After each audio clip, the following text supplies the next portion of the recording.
Hello students, welcome back. तो day students आ गया है एयरफोर्स एक्स वाई ग्रुप का प्रैक्टिस सेट 9।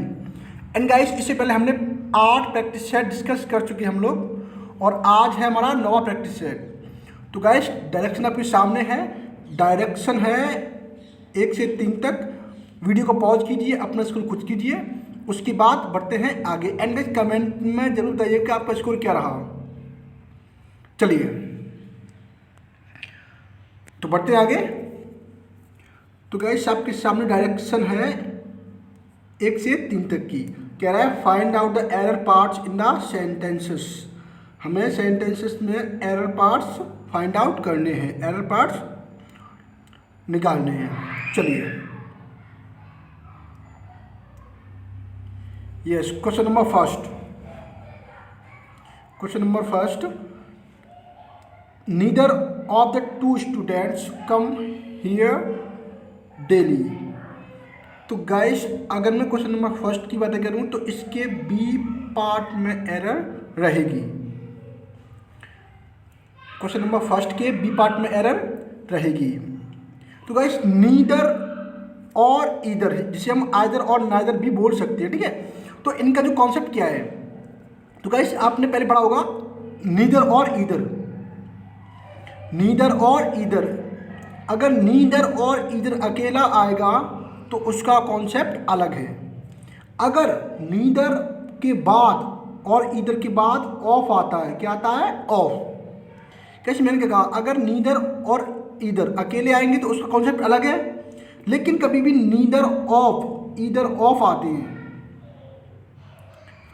तो ये दोनों में से किसी एक को बताते हैं। नीदर ऑफ ईदर ऑफ, दो में से किसी एक को बताते हैं। तो गाइस, इसका कॉन्सेप्ट क्या है वो समझते हैं। और मैंने कहा नीदर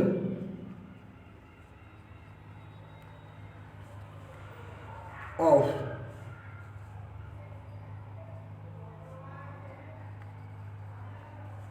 ईदर ऑफ। गाइस, कभी भी अगर नीदर के बाद ऑफ ईदर के बाद ऑफ आती है, नीदर ऑफ ईदर ऑफ आते हैं, तो इनके बाद हमेशा हम सिंगुलर वर्ब फॉलो करते हैं। हमेशा ही हम लोग सिंगुलर वर्ब फॉलो करेंगे। अब ऐसा क्यों करेंगे? क्योंकि ये दो में से किसी एक को बताते हैं। तो गाइस, सिंपल सी बात है, सिंगुलर वर्ब फॉलो करेंगे तो यहाँ पे कम नहीं आना, क्या आना है? कम की जगह पर कम्स आ जाना है, क्योंकि दो में से एक को बताएंगे तो एक के लिए वर्ब कैसी आती है? सिंगुलर। तो प्रेजेंट इंडेफिनिट में क्या होता है? सिंगुलर। अगर नाउन सिंगुलर होगा तो वर्ब कैसी आती है? सिंगुलर आती है। तो उसमें क्या लगाए थे हम लोग? एस या ई एस लगाए थे। तो यहाँ पर कम नहीं आना, क्या आना है? कम्स आना है। चलिए बढ़ते आगे। यस, क्वेश्चन नंबर 2 कह रहा है everyone knows that Sumit is wiser than Wray. तो गाइस, अगर मैं बात करूं क्वेश्चन नंबर 2 की तो इसके भी इसके सी पार्ट में एरर रहेगी। गाइस, इसके भी दो कॉन्सेप्ट हैं, इसके भी दो कॉन्सेप्ट हैं। तो चलिए समझते हैं कि कॉन्सेप्ट क्या है वो।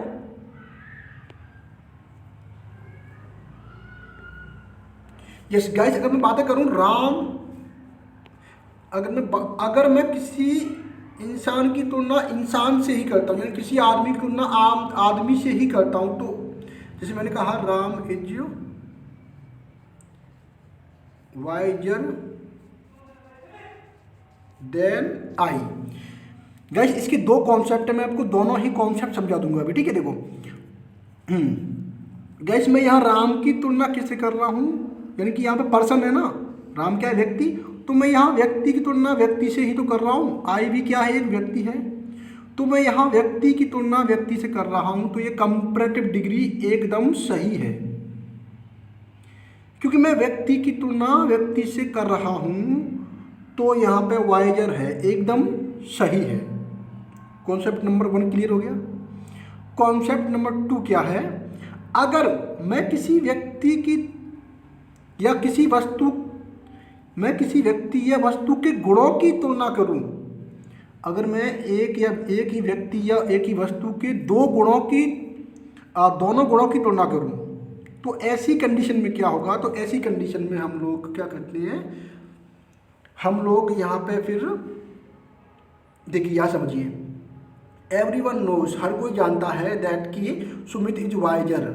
यहाँ पे सुमित की तुलना नहीं की जा रही है, सुमित के दो गुणों की तुलना की जा रही है। किसकी? एक तो उसकी बुद्धिमत्ता की और एक उसकी बहादुरी की। सुमित के दो गुणों की तुलना की जा रही है, सुमित की बहादुरी की और बुद्धिमत्ता की। तो गाइस कभी भी कॉन्सेप्ट नंबर 2 क्या है? कभी भी अगर एक ही व्यक्ति या इंसान के दो गुणों में तुलना की जाए तो ऐसी अवस्था में हम यहाँ पे वाइजर को हटाकर मोर वाइजर लगा देते हैं। गाइस बिल्कुल सिंपल है, कॉपी पेन निकाल लीजिए और साथ ही साथ नोट करते रहिए। ठीक है, मैंने आपको दोनों ही कॉन्सेप्ट क्लियर कर दिए। सुमित की दो क्वालिटीज की तुलना की जा रही है, तो ऐसी अवस्था में हम मोर वाइज का यूज करते हैं। हम वाइजर को हटा देंगे, मोर वाइज कर देंगे। क्लियर? चलिए बढ़ते आगे।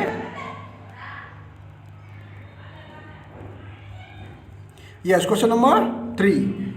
गाइस क्वेश्चन नंबर 3 कह रहा है I can't say, I can not से, मैं नहीं कह सकता इफ कि क्या he is paid the fees और नॉट। गाइस अगर मैं बातें करूं क्वेश्चन नंबर 3 की तो इसके बी पार्ट में एरर रहेगा। गाइस कंजक्शन आपने पढ़ रखा होगा पहले से ही, हम और इफ को कभी साथ में नहीं लगाते। इसका कॉन्सेप्ट क्या है समझते हम लोग।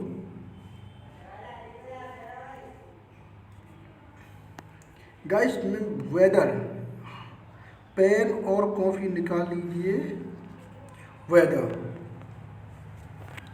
वेदर के बाद हमेशा फॉलो करते हैं हम और को। किसको? और को। हम वेदर के बाद हमेशा ही और को फॉलो करते हैं।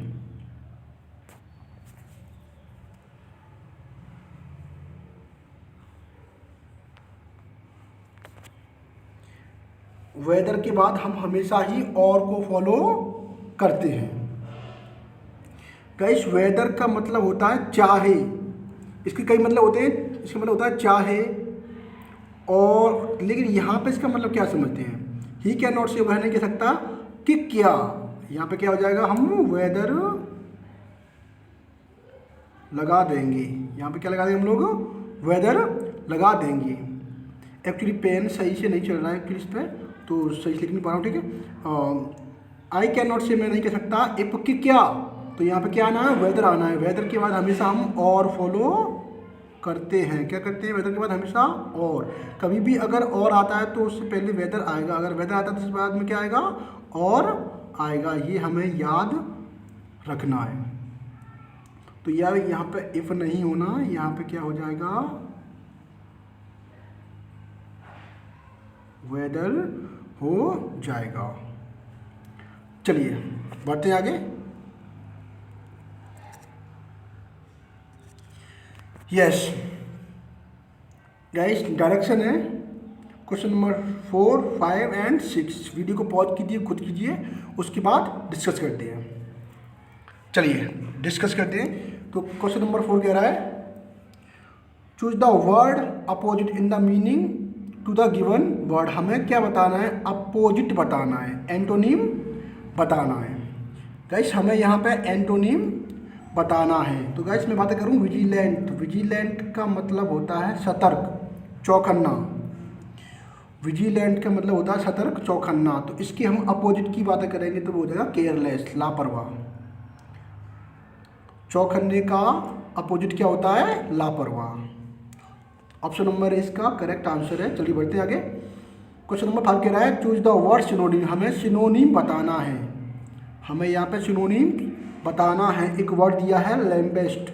लैम्बेस्ट का मतलब होता है किसी की बुराई करना, आलोचना करना। लैम्बेस्ट का मतलब होता है बुराई करना, आलोचना करना। तो इसका ऑप्शन नंबर बी हो जाएगा। बेस्ट का मतलब भी क्या होता है? किसी की बुराई करना या आलोचना करना। इसलिए इसका आंसर हो जाएगा ऑप्शन नंबर डी। चलिए बढ़ते आगे। Find the correct spelled word. Question number 6 कह रहा है हमें करेक्ट स्पेलिंग बतानी है। तो गाइस अगर मैं इसके आंसर की बातें करूँ तो इसका आंसर हो जाएगा ऑप्शन नंबर डी। एम्बेरस में डबल आर होता है और डबल एस होता है, और इसका हिंदी मीनिंग होता है बुरा लगना। डबल आर होता है और डबल एस होता है, इसका हिंदी मीनिंग होता है बुरा लगना। चलिए बढ़ते हैं आगे। यस यस गाइस, डायरेक्शन 7 और 8 की है। वीडियो को पॉज कीजिए, खुद कीजिए, उसके बाद डिस्कस करते हैं गाइस। चल डिस्कस करते हैं। तो क्वेश्चन नंबर 7 कह रहा है चेंज द नरेशन, हमें इनडायरेक्ट करना है। ये तो आपको अच्छे से आता होगा। चलिए, you said to her, you said to her, तुमने उससे कहा I am looking very pretty, मैं बहुत सुंदर दिख रही हूँ, कोई लड़की है। तो गाइस हमें रूल क्या फॉलो करना है, हम कभी भी किसी को इनडायरेक्ट में करते हैं तो उसका जो रूल है वो क्या है। तो सबसे पहले तो हम सेड टू को चेंज कर देंगे किसमें, टोल्ड में। क्लियर, सेड टू को हम तो टोल्ड में कर देंगे तो इसका नंबर, इसका मतलब क्या है कि सी तो आंसर होना नहीं है हमारा, क्योंकि हम सेड टू किस में करते हैं, टोल्ड में। तो इसमें तो सेड दिया है तो ये तो होना नहीं है। अब दूसरा क्या है, कॉमा, इन्वर्टर कॉमा के स्थान पर क्या लगा देते हैं हम लोग, दैट लगा देते हैं। तो दैट शब्द नहीं आ रहा है, कॉमन है। चलिए बढ़ते हैं आगे, ठीक है। अब क्या देखना है, हमें देखना है यहाँ पे हमें यहाँ पे देखना है आई, क्या देखा यहाँ पे, क्या देखना है, आई रखा है। तो गाइस आई कौन सा पर्सन है, फर्स्ट पर्सन है सबको, यानी कि आई कौन सा पर्सन है, फर्स्ट पर्सन। आई फर्स्ट पर्सन सबको याद होंगे। तो गाइस डायरेक्ट इनडायरेक्ट में हम फर्स्ट पर्सन कहाँ मानते हैं, यहाँ मानते हैं, और सेकंड पर्सन यहाँ मानते हैं। याद रखना, फर्स्ट पर्सन यहाँ, सेकंड पर्सन यहाँ। तो फर्स्ट कहाँ मानते हैं, यू। तो गाइस यू, तो यहाँ पे क्या आ जाना है, यू आ जाना है। अब हमें देखना है कि यू कौन से में है। तो गाइस अगर बातें करें यू की, तो आई को जब चेंज करेंगे तो पहला है ना, तो पहला यहाँ मानते हैं और दूसरा यहाँ। तो आई पहला है तो पहला का यू। अब यू कौन से में है ये देखते हैं, ऑप्शन नंबर ए में। इसलिए इसका जो आंसर हो जाएगा वो हो जाएगा ऑप्शन नंबर ए। चलिए बढ़ते हैं आगे। चेंज इनटू पैसिव वॉइस, हमें पैसिव बताना है। Help the poor, help the poor, हमें हेल्प द पुअर का पैसिव करना है इसका। तो गाइस आपने इम्परेटिव सेंटेंस तो पढ़ ही रखा होगा। कभी भी ऐसे सेंटेंसेस आते हैं तो उसमें हम लगा देते हैं should be plus third form. हम क्या लगा देते हैं, should be plus third form, the poor should be helped. इसलिए इसका जो आंसर हो जाएगा वो हो जाएगा ऑप्शन नंबर बी। चलिए बढ़ते हैं आगे।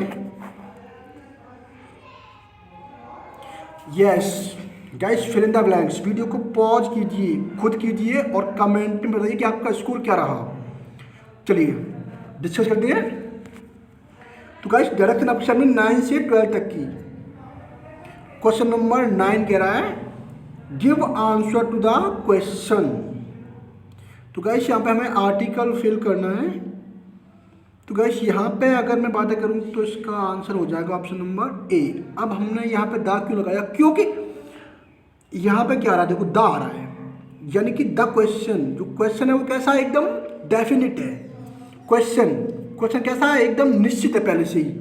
तो जब क्वेश्चन एकदम निश्चित है, डेफिनिट है, तो हम आंसर को भी क्या करेंगे, एकदम डेफिनिट कर देंगे। इसलिए यहाँ पे क्या लगा देंगे हम लोग, दा लगा देंगे। चलिए बढ़ते आगे। Question number 10, I hate sitting him, I hate sitting blank him. तो गाइस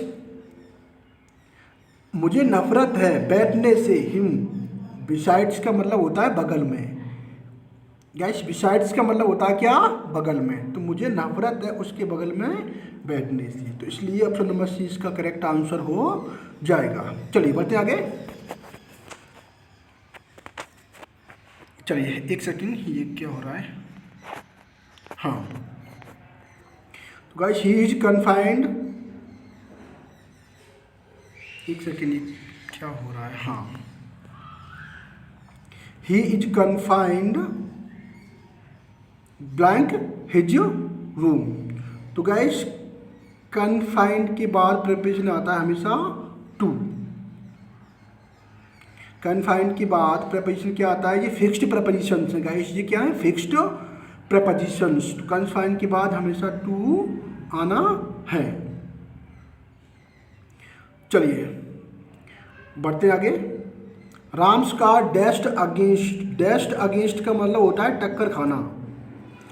डैश अगेंस्ट का मतलब होता है टक्कर खाना। तो राम की कार डैश्ड अगेंस्ट, टकरा गई माय हाउस, मेरे घर से। चलिए बढ़ते आगे। यस, डायरेक्शन है 13 एंड 14। चलिए क्वेश्चन नंबर 13 कह रहा है choose the one word which can be substituted for the given word.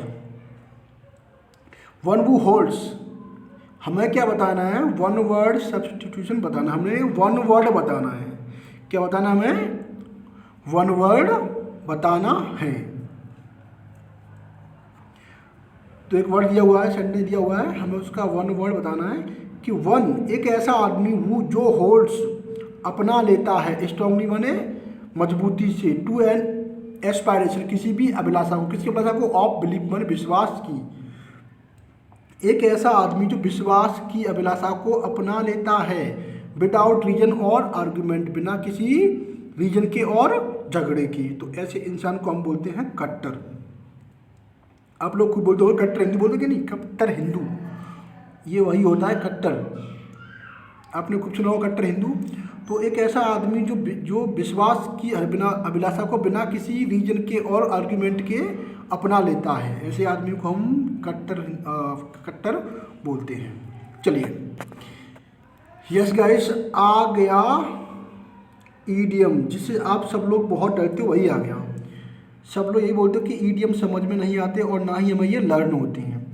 तो गाइस मैंने आपको पहले भी कहा है और अब भी कह रहा हूँ, वीडियो जो मैं कराऊंगा उससे कुछ भी एग्जाम में बाहर नहीं जाएगा। तो गाइस अगर मैं बात करूँ क्वेश्चन नंबर 14 की, तो इसका आंसर हो जाएगा A, to give great importance to little things.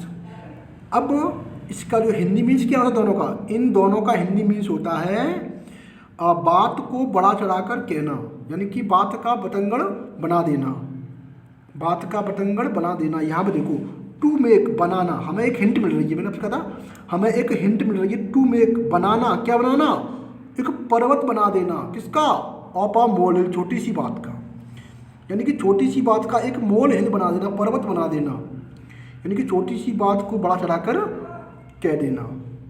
Hint मिल रही कि नहीं। अब यहाँ देखते हैं, टू गिव ग्रेट इम्पोर्टेंस, यानी कि बहुत महत्व देना, टू लिटिल थिंग्स, छोटी छोटी चीज़ों को, यानी कि छोटी छोटी बात को महत्व देना से मतलब क्या है कि बात को बहुत बड़ा बना देना। आई होप को आपको अच्छे से समझ में आ गया होगा। चलिए यस गाइस, PQRS आ गया। तो मैंने आपको पहले भी कहा था PQRS सॉल्व कैसे करते हैं। तो गाइस कोई भी हाँ, तो आपको बता दिया कि PQRS हम सॉल्व कैसे करते हैं। चलिए करते हैं। देखो सबसे पहले यहाँ पे वर्ब आ रही है, हम देखते हैं एस पे, हम देखेंगे एस, यहाँ पे टी की सेकंड फॉर्म आ रही है वर्ब, तो वर्ब से तो स्टार्ट होता नहीं है, अगर होगा भी तो लास्ट में क्वेश्चन मार्क आएगा। अगर कोई सेंटेंस वर्ब से स्टार्ट होगा तो लास्ट में क्वेश्चन मार्क आएगा, तो किसी में भी नहीं आ रहा है, तो वर्ब से स्टार्ट नहीं होता सेंटेंस, तो ये एस तो हो ही नहीं सकता। अब हम जाते हैं विद पे, कोई सेंटेंस विद से भी यानी कि प्रेपोजिशन से स्टार्ट होता है, लेकिन यहाँ पे देखो, लेकिन यहाँ पे सेंस नहीं बनेगा, इसलिए हम कहाँ पर जाएंगे, हम जाएंगे नाउन पे।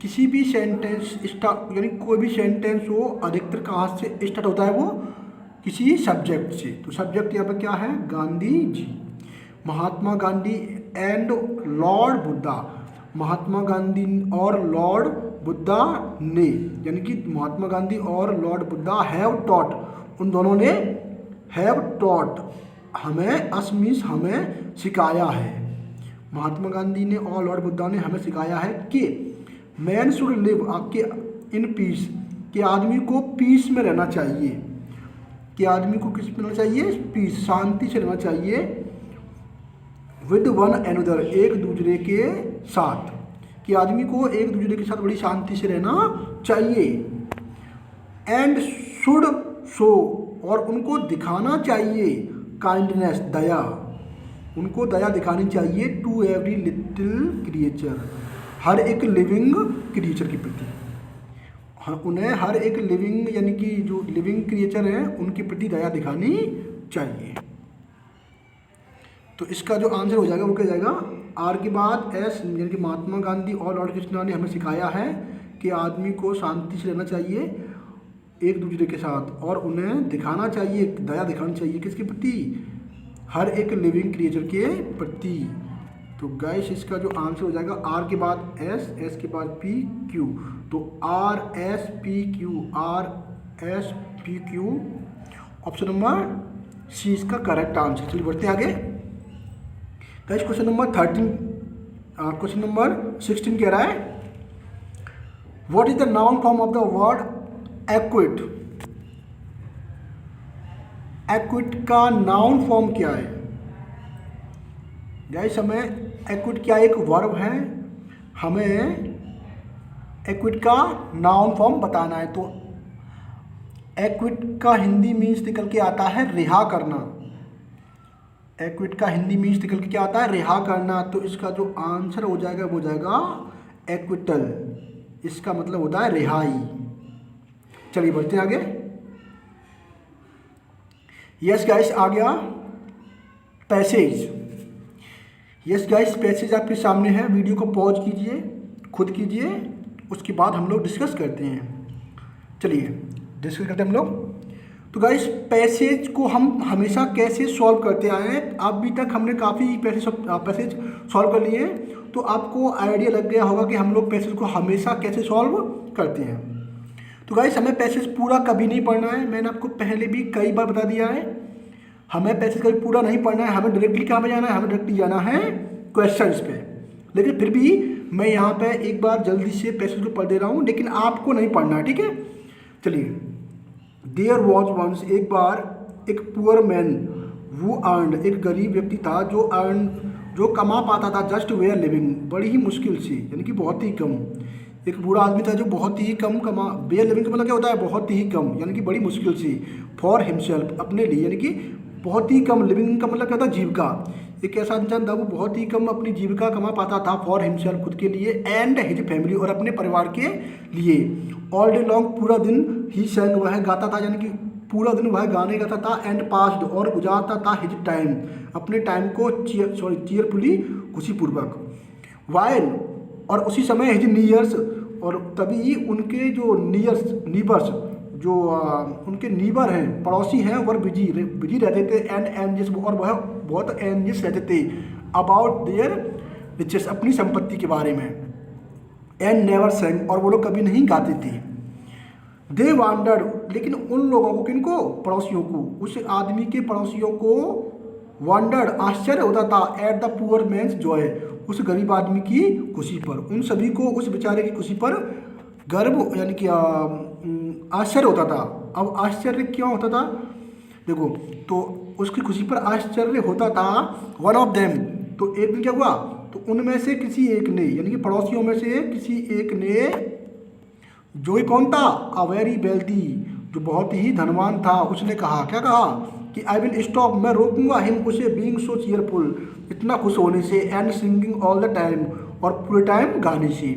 तो उनमें से किसी एक पड़ोसी ने क्या कहा कि मैं ये हमेशा खुश क्यों रहता है, उसे मैं खुश होने से रोकूंगा और गाने से भी रोकूंगा। तो उसने क्या किया, he went to the poor man's house, वह उस गरीब यानी कि वह उस गरीब आदमी के घर पर चला गया, वाइल ही वाज अवे जब वह घर पर नहीं था, अवे यानी कि वह घर पर नहीं था, एंड थ्रू और उस आदमी ने थ्रू फेंक दिया अ बैग ऑफ मनी पैसों से भरा बैग इनटू हिज रूम उसके रूम में। वैन जब the poor man came home जब वह गरीब आदमी घर आया वापस, ही वॉज वेरी हैप्पी वह बहुत खुश हुआ, एट फर्स्ट सबसे पहले तो उसने बैग देखा तो बहुत खुश हुआ, एंड चीयरफुली हाइड और उसने प्रसन्नतापूर्वक हाइड यानी कि ये हाइड का सेलेक्ट फॉर्म है, उसने छुपा दिया द बैग ऑफ मनी पैसे के बैग को। However he began to fear लेकिन उसे डर लग रहा था कि इट माइट बी स्टोलन कि ये चोरी का भी हो सकता है, and he might accused of having stolen it और उस पर आरोप भी एक्यूज्ड ऑफ, आरोप भी लग सकता है किसका, इस बैग की चोरी का। आफ्टर अ टाइम, कुछ समय के बाद, the rich man asked him, वह आदमी कौन सा जिसने बैग फेंका था, कौन सा रिच मैन, उस कुछ समय बाद उस आदमी ने आके पूछा, क्या पूछा, what made him so sad, कि किस चीज़ ने तुम्हें इतना दुखी कर दिया, यानी कि तुम दुखी क्यों हो।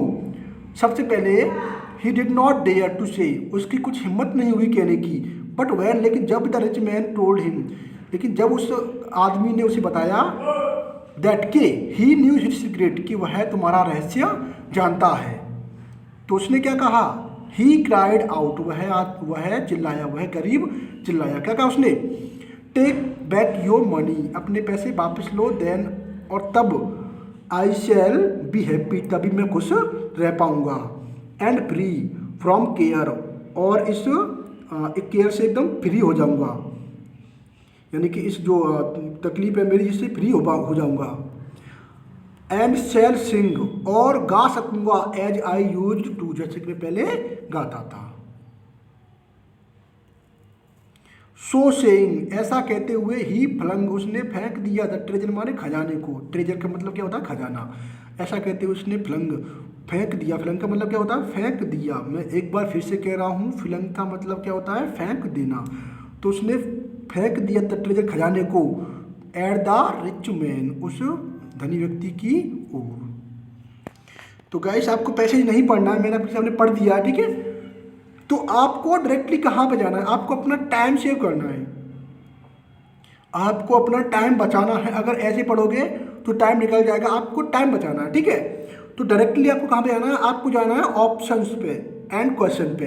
तो क्वेश्चन नंबर फर्स्ट यानी कि 17 क्या कह रहा है, देखो कह रहा है, what did the poor man do, do का मीन्स क्या होता है, डू मीन्स करना, कि जो पुअर व्यक्ति था वो क्या करता था, ऑल डे लॉन्ग, पूरे दिन, तो वो पूरे दिन क्या करता था। अब हमें कहाँ पे जाना है, हमें जाना है पैसेज पे। तो यहाँ पे हमें दिख रहा है कि नहीं, ऑल द डे लॉन्ग, पूरे दिन ही सेंग यानी कि वह गाता था, and pass this time cheerfully, और अपने समय को चीयरफुली गुजारता था। हमें कुछ नहीं करना, डायरेक्टली हमें इसका आंसर सी मिल पा रहा है कि नहीं, इसका जो आंसर है वो हो जाएगा सी। आपको साफ साफ दिखाई दे रहा होगा, यहाँ से यहाँ तक साफ साफ दिख रहा है कि नहीं, इसका आंसर हो जाएगा सी। अब बढ़ते हैं क्वेश्चन नंबर अगले की ओर। क्वेश्चन नंबर 18 कह रहा है, why did the poor man become sad, जो पुअर मैन था वो सैड यानी कि दुखी, वाई मीन्स क्यों, बिकम मीन्स होना, यानी कि जो पुअर व्यक्ति था वो दुखी क्यों हुआ। अब दुखी कब हुआ था वो, जब उसने पैसे के बैग को देखा। अब हमें कहाँ पे जाना है, हमें जाना है सीधे पैसेज पे। यहाँ पे लिखा हुआ है, what made him so sad, कौन सी चीज़ है जिसने उसको दुखी कर दिया था। तो वो चीज़ कौन सी है, वो दुखी क्यों था, ऑप्शन नंबर बी, ही फियर्ड, उसे डर लग रहा था, दैट के हिज बैग ऑफ मनी, कि उसके पैसों का बैग माइट बी स्टोलन, चोरी का भी हो सकता है।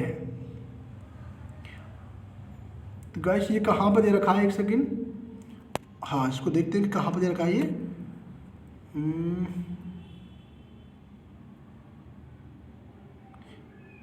ये रहा, ही बिगन टू फियर, वह डरने लगा, इट माइट बी स्टोलन, की ये बैग जो है वो किसका हो सकता है, चोरी का हो सकता है। तो ये कहाँ पे दे रखा है, ये दे रखा है ऑप्शन नंबर बी में। चलिए बढ़ते आगे, question number 19, choose the word which is similar in meaning to the word flung.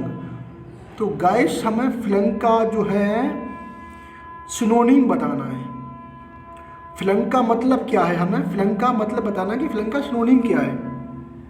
तो गाइस मैंने आपको चिल्ला के कहा था, फ्लंग का मतलब फेंक देना होता है। क्या होता है, फेंक देना। तो इसका सिनोनिम्स क्या होगा, थ्रो का मतलब क्या होता है, फेंकना, उसकी सेकंड फॉर्म थ्रू। तो गाइस फ्लंग और थ्रू दोनों का मतलब क्या होता है, फेंक देना। चलिए question number 20, this is the last question of the session.